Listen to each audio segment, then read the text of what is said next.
So does that mean they can hear us now if they log in? Yeah. All right. Should we get started? Sure. Yeah, let's just get started. My name is Shelley Latham. I want to welcome you today to this video conversation. I'm the community manager at linkengineering.org, and which is an educator exchange created by the National Academy of Engineering to support PK through 12 engineering education with sponsorship from Chevron. And if you're not a member, I suggest that you check it out. There are a lot of great resources on the site, and you can ask questions and you can get feedback on things you're working on. And there's just, we have a newsletter also that has a lot of great information, not just about what's going on at Link Engineering, but what's just happening in the K through 12 engineering community.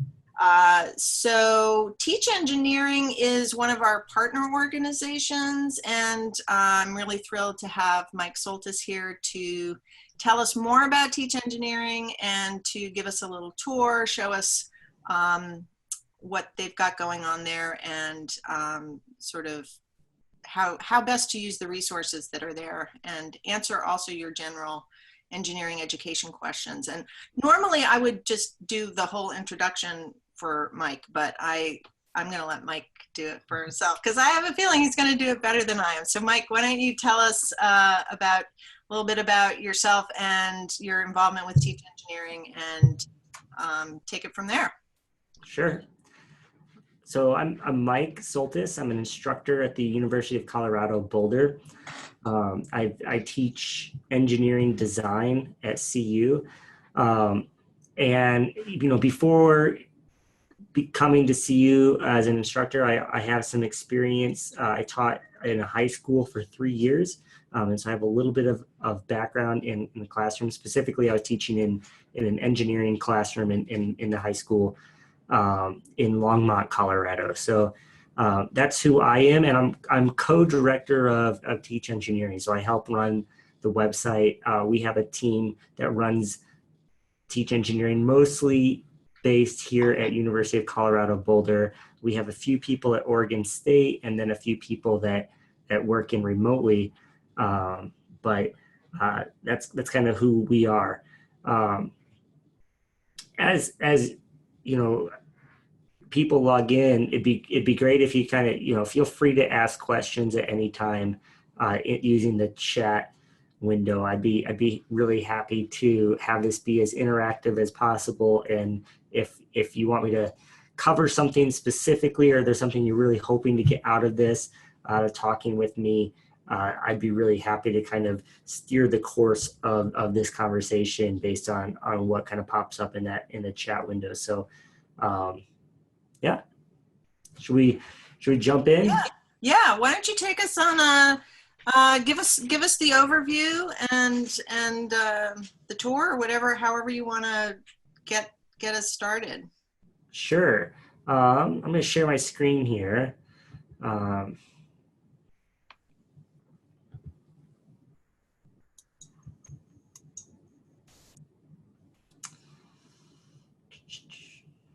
See, can you see my slides right now? Yeah. Excellent. So I just have a couple slides just to kind of introduce us, and then I would also, you know, love to navigate you a little bit through the TeachEngineering website. But I kind of wanted to start a little more broadly than just TeachEngineering. And so, you know, if you're a teacher in the K-12 realm, defining engineering can be kind of challenging sometimes. And I love the National Academy of Engineering has a great engineering messages website, and it has some tips on how to talk about engineering that they've really done a lot of great research on how to talk about engineering and ways to describe it that appeal to a diverse group of engineering. And so you can check that out. And I think we could put a link in at the end of the webinar to that. But you know, a couple of the things that we're that we say about engineers is that we're creative problem solvers, kind of how I identify myself and identify engineers. Engineers are creative problem solvers who shape our future by using math, science, and ingenuity to create things that never existed, is kind of how I wanted to define engineers today. And I think it's good to think about how you define engineers and kind of who you steer towards engineering. It's not just people that are good at math and science. I feel like that's I do get a lot of students that see you and, you know, why are you here? Well, because I'm good at math and science, and that's not always the right mix. You know, we need kind of a more diverse group of people that are creative, that can use math and science as tools, but you don't have to necessarily be good at or love math and science to be a great engineer. So that's kind of my definition of what is engineering. Why use engineering in my classroom? So I really kind of fell in love with teaching engineering and engineering design, because it's really fun. The students really light up when they're getting to do a hands-on activity instead of just doing worksheets and listening to the teacher work examples on the board. Hopefully, engineering, and when we teach engineering activities in the classroom, it can connect to a math or science concept and make it kind of come alive. It can point the students to why they should care about the math and science, because they can use it to better other people's lives and to practice their creativity. So hopefully it's it's a win-win. I kind of, as an instructor, when I'm teaching, I kind of feel like if I'm not having fun and the students aren't having fun, then we're probably doing it wrong. And so I do, you know, at CU, I love to do, even in my more technical classes, I love to try to incorporate hands-on activities and hands-on learning anytime I can, because it allows the students to kind of wake up a little bit and do something, and it makes it just better for everybody. If you're a science teacher, you've probably heard of the scientific method, and kind of on the engineering side of things, we have the engineering design process as kind of our tool we use to guide us through engineering. And so this is something I'll probably reference a few times throughout my talk, and if you Google this, you'll see different versions of it, but they're all pretty similar. So on this slide, I have the version on TeachEngineering, and then the version that's on LinkEngineering on the right, and you can kind of see that ask, imagine, plan, create, they kind of appear in both, and then ours on TeachEngineering has like a few extra steps in it. So depending on grade level, you can kind of pick, I think it's fine to pick a design process that appeals to your grade level. A lot of times for lower elementary, less steps is better. And maybe for when you get into high school or even upper middle school, incorporating in those research steps and the testing and evaluation and the planning, those can kind of be more relevant at those upper grade levels. But some kind of keys to the design cycle is that it's iterative, meaning that you don't do it once and have your solution. You kind of repeat it. You go through, a lot of the graphics show it as a circle, and so you kind of go through this and you do these steps over and over again until you get a good solution, or you're just out of time and money. And so that's kind of how it works. You could probably always improve and make it better. And the other thing I'd say is that it really emphasizes that there's not a right answer to a problem. There's usually many correct solutions to a problem, and it depends on how creative your team is. It starts with empathy. We really try to encourage that in that ask phase. Is the key word there is empathy, that you need to really kind of get out of your own problem and try to understand what somebody else's problem is. And so that's a good skill for students of all levels to kind of start thinking about how to get to, is how to empathize with everybody. And then one thing that teachers often ask is kind of, where do you communicate the design? And engineers have to be effective communicators all across the way, from researching to planning to how they're going to redesign. When I teach design classes at CU, we often have checkpoint presentations that are kind of associated with these different steps where students have to give presentations on their background research or their brainstorming or their prototypes. And so that's a little bit about the engineering design process. And I'll talk about this more kind of as we have time. Shelley, I can't see the chat window. Are there any questions popping up? No, wait a minute, let me see. No, not yet. Okay. So. Excellent. Well, yeah. If anybody does have a question, do type it in the chat window, or if you'd like me to spend more time on a different topic, let me know. I'll be happy to respond to those. But I'll keep moving. So one thing, there's a lot of free curriculum online. I mean, if you go to, if you go Teacher Pay Teachers or to TeachEngineering, or there's if you search online, there's a lot of free curriculum. So I kind of want to talk a little bit about what makes for a meaningful engineering experience in the classroom. And from my experience, both teaching high school and then teaching here at CU, students getting to work in a creative fashion is really rewarding to them. Them just getting to express their individuality and to be creative is really fun for them. And one thing that kind of a mantra that I have is that engineers have to design within constraints. And so often you'll have limited supplies, or when you're looking at this curriculum, it's going to show you kind of materials lists. And so you're encouraging the students to be creative, but within these certain guidelines towards a certain goal.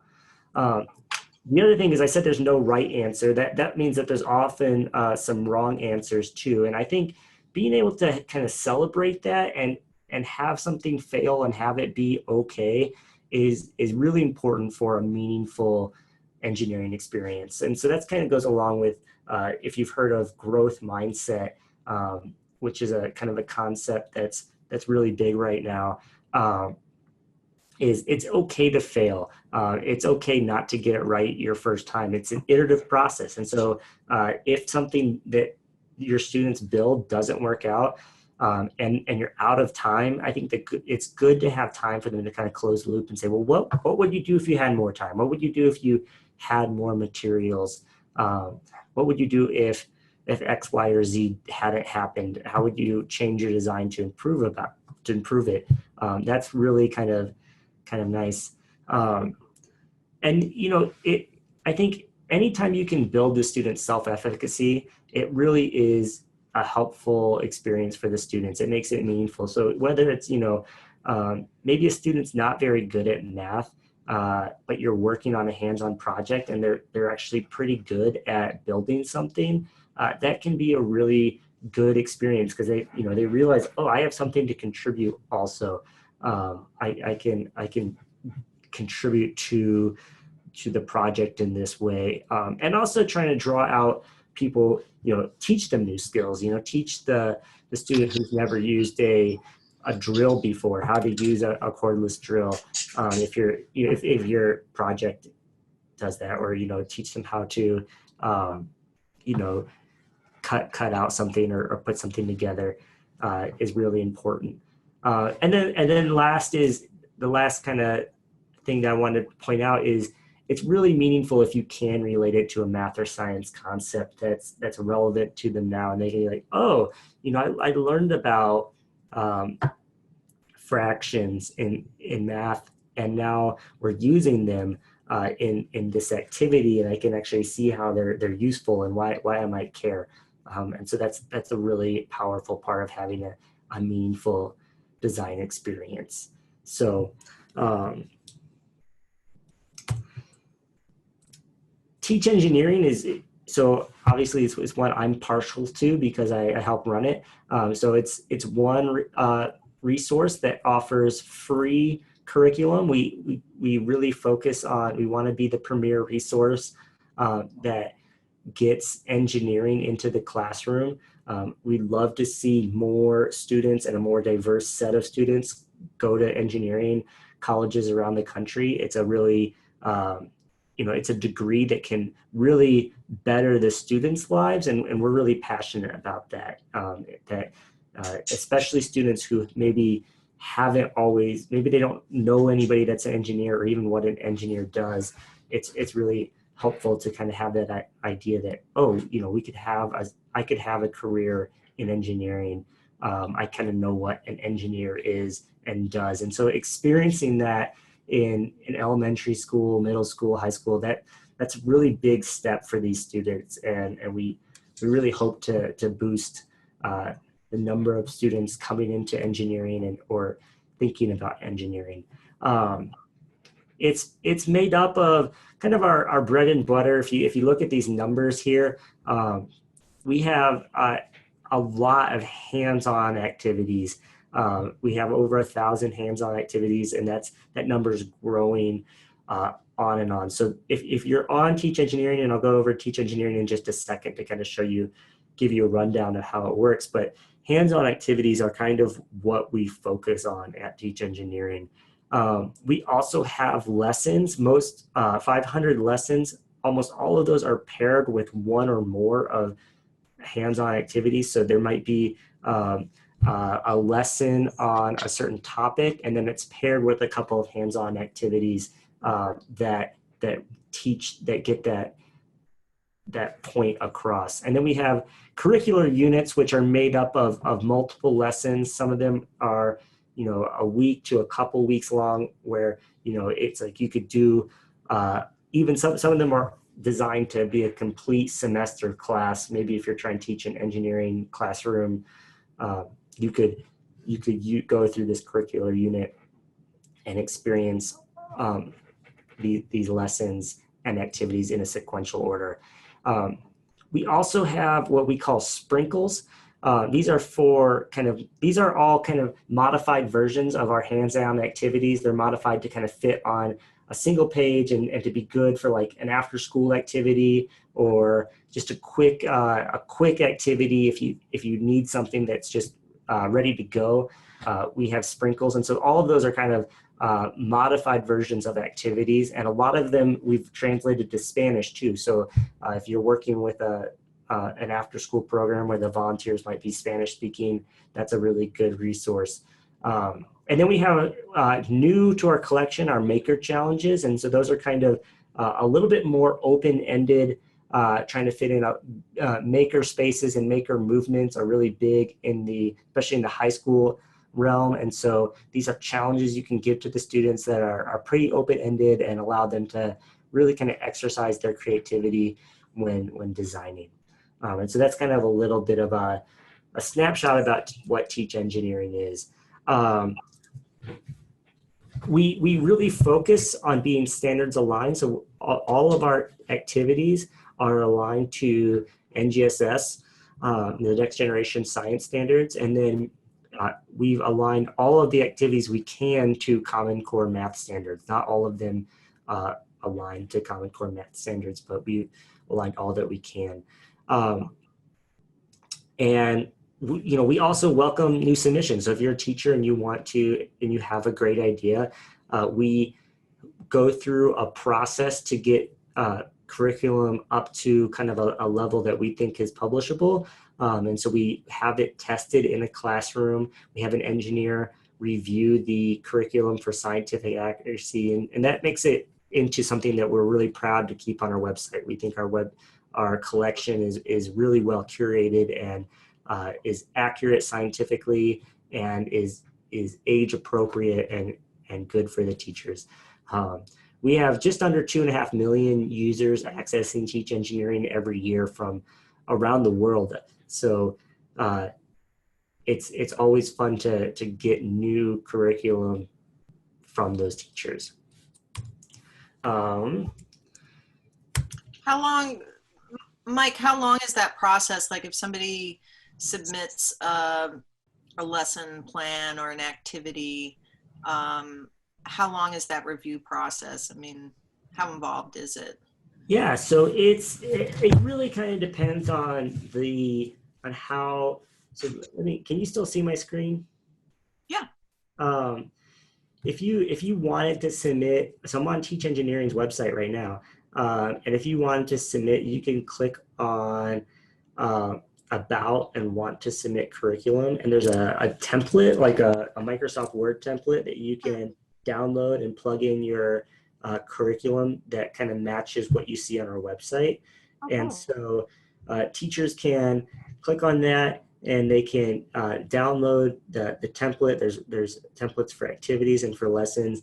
It will go to our editor, and he will get back to you as quickly as he can, and get it out to review. And then he'll kind of bounce back and forth with you, and it can go, it could be less than a month if teachers are responsive and get the corrections in.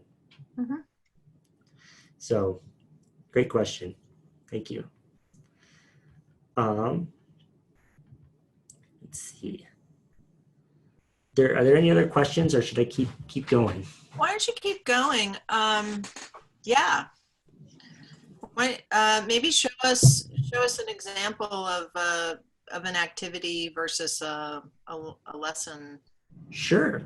So I did have.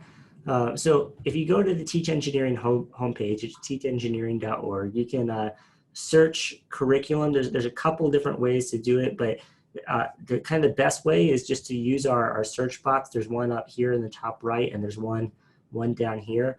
You can also kind of, if you're looking for curriculum, you can look at our most popular curriculum by grade level. So we have elementary, middle, and high school activities down here. And then you can also kind of click over. You can see the ones that are the most shared activities, and some of those are the same as the most popular. And then we have an editor's pick every month that we try to push out, so you can take a look at those. So I'm happy to show. So if you were trying to search for, maybe could one of the people that are here, one of the people that are attending, give me a topic that they might be interested in searching for, that they might be teaching? Yeah, just put that in the chat if there's something comes to mind that you might be interested in trying out.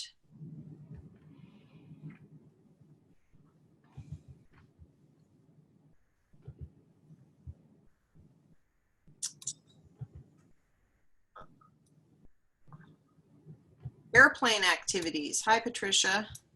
Right. Things related to planes and flight.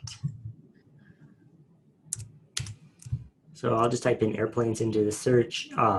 And so we got 184 things that popped up. So we can start kind of narrowing that down based on what grade level we want to teach.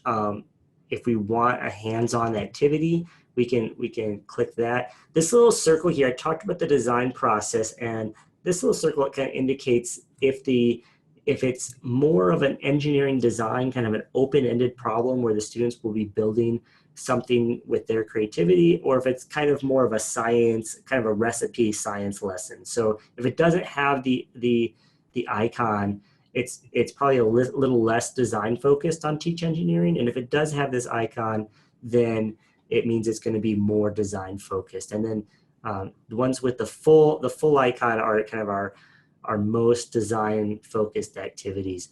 And so we can pull one up and get an idea for what what we have on Teach Engineering that is good. We also have I mentioned that we're on YouTube now, so if you want ones that have YouTube videos associated with them, you could filter by YouTube video and get only ones that have YouTube videos. And then you could filter by grade level. So you could work on, What, Patricia, what grade level are you working with? We can get very specific for you.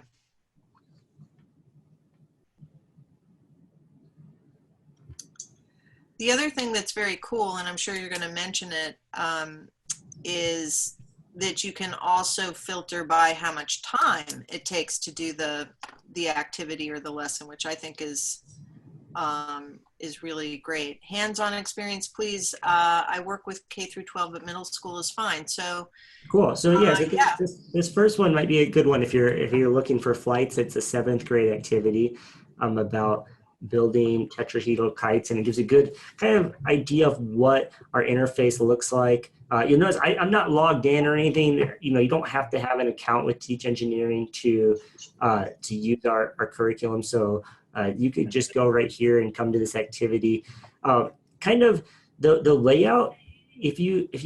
If we have a video, it's going to show up right up top, and it's going to, I'll just play this video. It's going to give a quick example of what this activity is about. And so I'll play the video.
So that's kind of it gives a quick rundown of kind of what to expect from the activity in the video. And then if you scroll through, you can see that we have a summary of the activity. We have kind of an engineering connection, like why is this related to engineering? We can see what standards it's related to, and then some maybe related curriculum that you could click on. If this activity is not the one you want to teach, you could jump to one that's maybe close to this. And then we get into, if you ever want to jump back up, we have a little navigation bar on the right here that shows you where you're at in the activity. But it has the materials. We try to really focus on Teach Engineering to have all of our materials be kind of on a shoestring budget. We don't want to make stuff that's super expensive and inaccessible to teachers. And so this, is kite string, glue sticks, tissue paper, pipe cleaners, stuff that you can obtain pretty low cost. And then the introduction motivation is a section that you could potentially just read. If I wouldn't encourage you just to print it out and read it, but it's written in a way that this is how you could introduce it to the class. It has some vocab that you could use if you're doing a literacy component, some vocabulary words that are in the lesson that might be related. And then the procedure outlines what you need to do. It's going to be the exact same as what you just saw in the video. But it has step-by-step instructions of how the students would go through this activity, and then any attachments, and then so maybe investigating questions that you could ask to the students at the end of the activity. So that's one example of an activity that's on Teach Engineering. And then I should also point out, if you go up to the top, you can click on not for this one. So I'll show you another activity that's related. So this activity kind of stands on its own.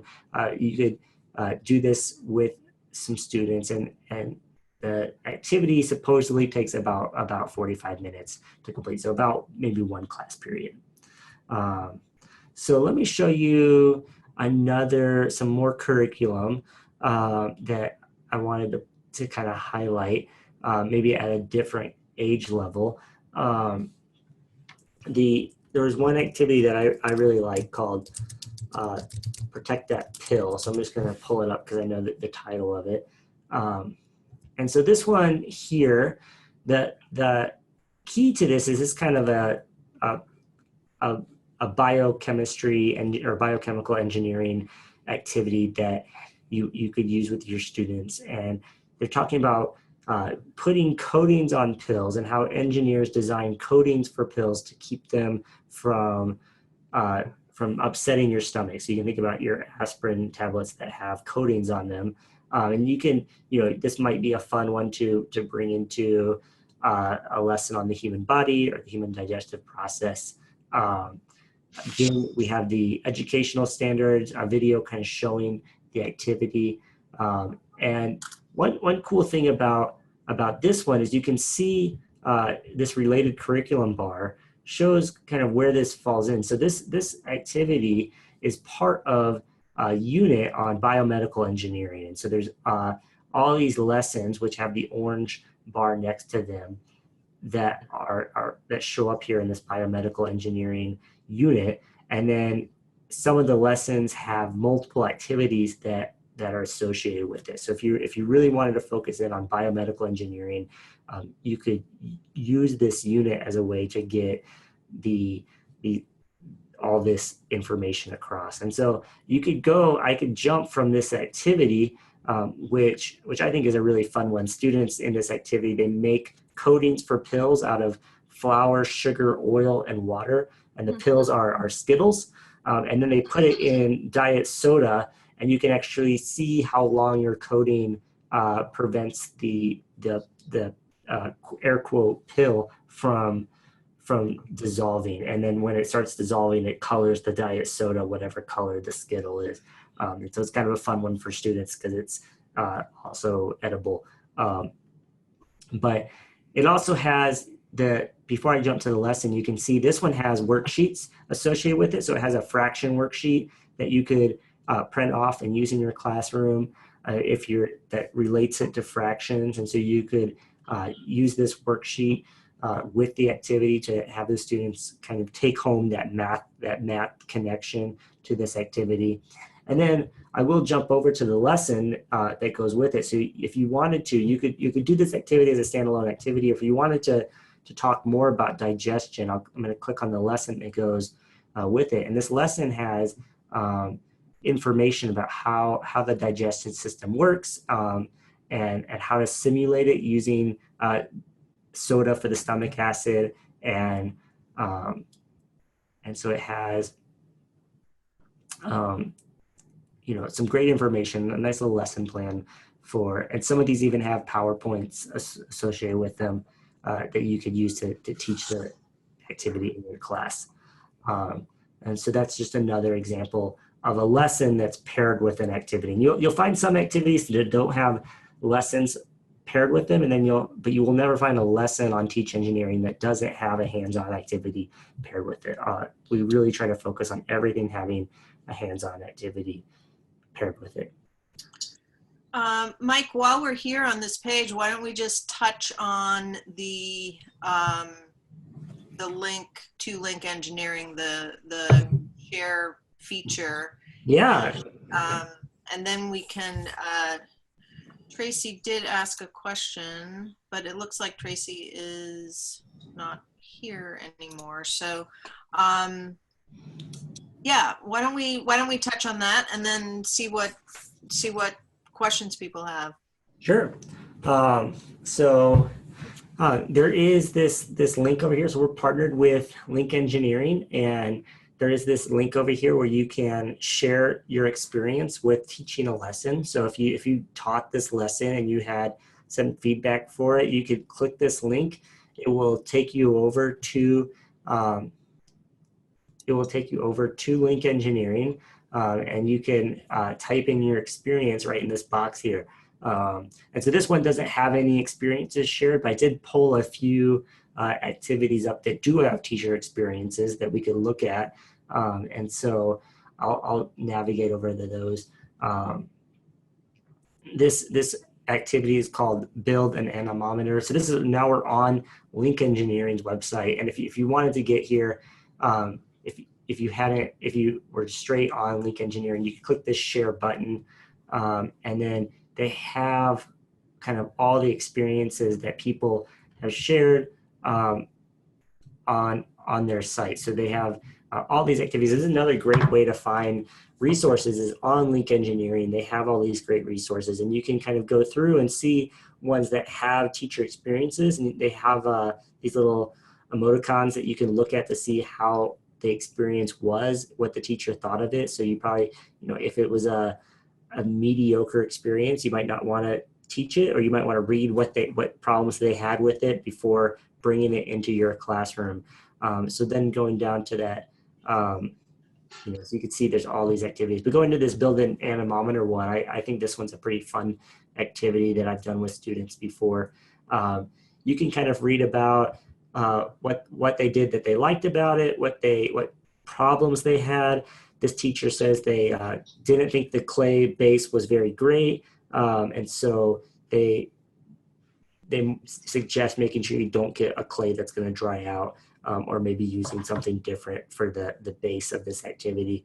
And then it also talks about, it's good to practice testing before you go outside, because the students might struggle with counting and timing. So, some good things to kind of keep in the back of your mind from a real life teacher that has taught this activity somewhere else. And so it's a really cool resource, and it's a great way to kind of figure out which activities have some experiences, so you can kind of filter down and get to where those activities are. Yeah, that's great. It's a good partnership, and certainly you should. I mean, Teach Engineering is, I think it's pretty much the gold standard. I think most people will say that, Mike, which is great. I mean, it's so impressive just how well thought out what you're doing is, and you really do seem to have thought about all of the different criteria that teachers would be looking for or hoping to find. Let's open it up to some questions. It looks like Patricia asked, how are you getting this information out to teacher? Patricia, if you can, we are open to suggestions. We are working on how to get this out to teachers most effectively. A lot of teachers get curriculum straight from their district, and so trying to figure out district supervisors that we can partner with that can get this curriculum into the school is one way that we try. Trying to stay relevant is another way. So getting it on. So if you go to NGSS's website, the Next Generation Science Standards, which quite a number of states have adopted, they feature some of our curriculum on their website. Thank you, Shelley, for the compliment. We are very proud of the work we do, and we're known by a lot of national organizations, but we're always, struggling to get the information to the teachers. We find that most of the teachers that find our curriculum have either found that they're either extremely motivated teachers who are searching for kind of a way to spice up their classroom and get it out there, or they're teaching in some sort of STEM environment and looking for engineering specific curriculum, through Google or things like that, or they've heard of us from some sort of professional development workshop. But we're, constantly trying to grow our site and get the information out there. We would love for engineering to be in every classroom in the United States. And so if you ever have any good ideas of how to get it out to teachers, we would love to hear them. Patricia, I'm going to turn on your, I'm going to allow you to talk, and you can unmute your microphone if you'd like to. No pressure, but I am curious where you go when you're looking for ideas and activities and things like that. Oh, here you are, Patricia. Hi. Hello. So I work with the Math and Science Bureau here in New Mexico with our public education department. Oh, awesome. I have to say the airplane activities helped shape the experience that we did with leadership a couple of weeks ago. And so I always have teachers and administrators asking me, where are some good, strong activities? And so really thinking about how to get these activities out to the teachers here in New Mexico, just of things that we have coming up. I would love to continue this conversation with you on. Yeah, I mean, we love to help you in New Mexico get, as much engineering into your classrooms as possible, and figure out exactly what your teachers need and how to help you out with that. So the one thing you could, that might be a good thing to do is you could, maybe we could kind of continue a conversation. Anybody's always welcome to reach out to us. You can contact us through the website and send us an email. We can try to meet your specific needs if you can't find them on TeachEngineering through searching and stuff like that. Perfect. Great. And you're also welcome to, you can email me directly. There's a contact us form on TeachEngineering, but my email is Soltys, SOLTYS at colorado.edu, and Okay. You can always reach me at that email as well. Perfect. Thanks. Thanks. I wonder also, certainly the National Science Teachers Association is a great NSTA. resource. We do work with them. And it also seems like just even the state teachers unions and the states that have teachers unions is another possible way to get the word out. Mm-hmm. Jackie, hi. Do you have a question for me? No, not really a question. Just listening along. Are you a teacher? Yes, I'm a fifth grade science teacher. Awesome. Have you done any engineering activities with your students? Yes, of course. We are NGSS program, so I've incorporated a lot of engineering this year. Cool. Yeah, that's great. You're ahead of the pack. I know. Was that a difficult transition for you? Did it? No, not actually. I loved it, and the students loved it too. And where did you get your engineering curriculum from? From everywhere, just searching online for different ideas, looking for lessons, things that I can incorporate and make understanding more interesting as I'm teaching. So I would love to have one place, one-stop shopping, and get other ideas. Um, I would love that. Yeah, well, hopefully, you're able to poke around Teach Engineering a little bit and find some good activities. And we do have a lot of stuff at the fifth grade level that's pretty fun. Mm-hmm. Yeah, I'm interested in checking it out as soon as the webinar is over. Yeah. Well, thank you so much for joining us, Jackie. Kudos to you for for diving in with the engineering. I know that there's definitely a lot of it's a tricky leap for a lot of teachers, especially general subject teachers to to take on the engineering.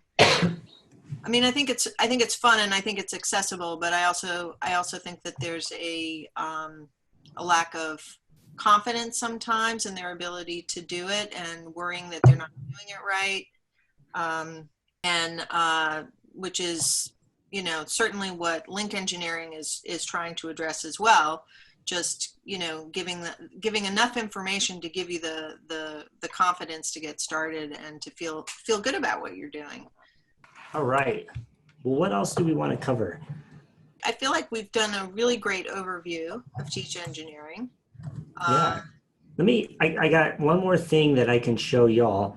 I have, I'll share my screen again. One thing that I am really proud of is I have eight students that I've hired, and they work year round to make videos for our activities to make them kind of more accessible for students. And so you can also, I just clicked on from Teach Engineering, you can click on this link up at the top, take you to our YouTube channel, and it has tons of videos from all our different activities, and then each one of them will link back to Teach Engineering for the lesson plan and everything like that. So this is kind of a fun place to come and to find some inspiration for your classroom. We've really tried to make them kind of quick and show you kind of what's going on in the activity. I would love it if everybody that watches this would subscribe to our channel. It really helps us out. It helps us get the word out with more subscribers. Google moves our videos up in the search rankings.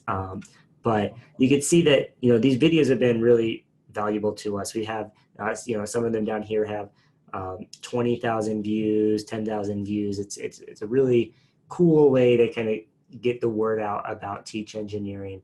And then one last thing, especially for the teachers that are new to teaching engineering, new to kind of what is engineering, or in new NGSS states, I did want to highlight kind of two more things on our website.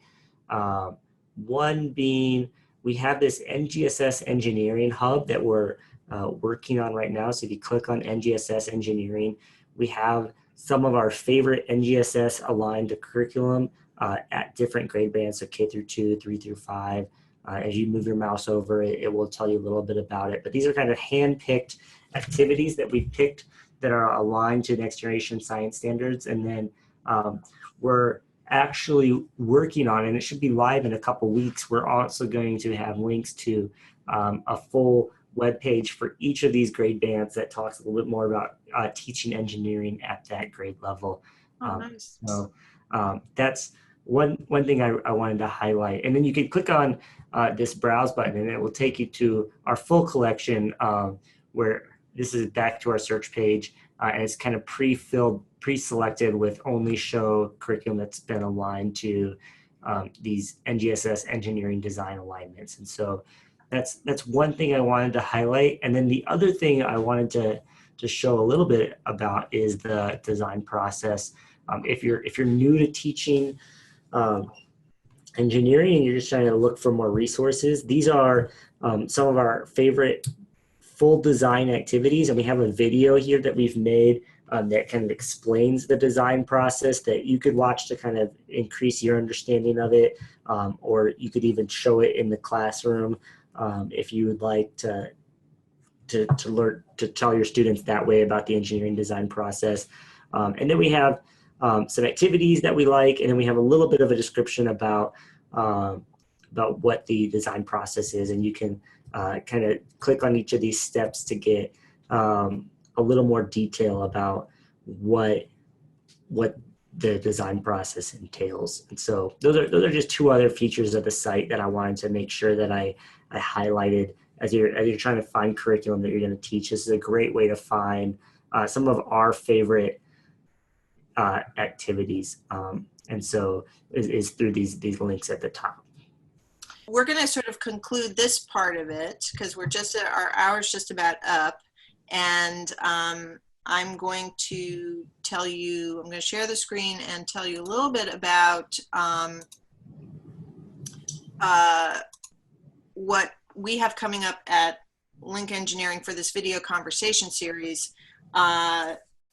In a couple of weeks, we have Tapping the Potential of Fab Labs with Ken Welty, who's at the University of Wisconsin Stout. He runs the Fab Lab there and is also a consultant and director of a program that brings teachers in to talk about optimizing the use of the Fab Labs.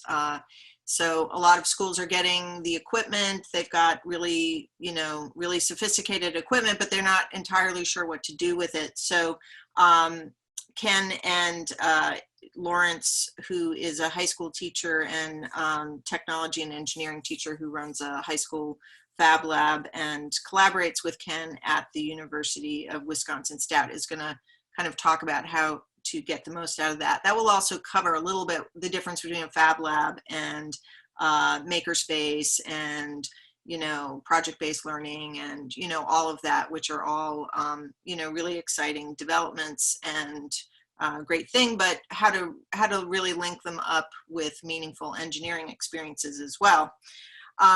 So I want to just let me stop the share. I want to thank Mike for being an awesome guest and representing so well Teach Engineering and everything that you all do there. It's really, really very impressive. It's very exciting. And thank you to our attendees, and definitely help get the word out about these amazing resources that are just a few clicks away. And also check out Link Engineering. We are, all of us teach engineering, Link Engineering. We're on Twitter, we're on Facebook, we're on YouTube, we're on Pinterest. You can find us, and we definitely love to know what you're doing and what your interests are. All of the links for the resources that were mentioned in this webcast will be sent in a follow-up email that you'll get in a couple of days, and recordings of this will be on Link Engineering and also on our YouTube channel. And Mike, if you want to put it on the Teach Engineering YouTube channel, you can do that too. So thanks again, and it's really been a lot of fun. I've certainly learned a lot, and so thanks a lot for coming, everybody. Yeah, thanks to everyone and for joining us. and hopefully you find some curriculum that you would like. Okay. All righty. Have a great week, everybody. Thank you, Shelley. Thanks. Thanks. Bye. Bye.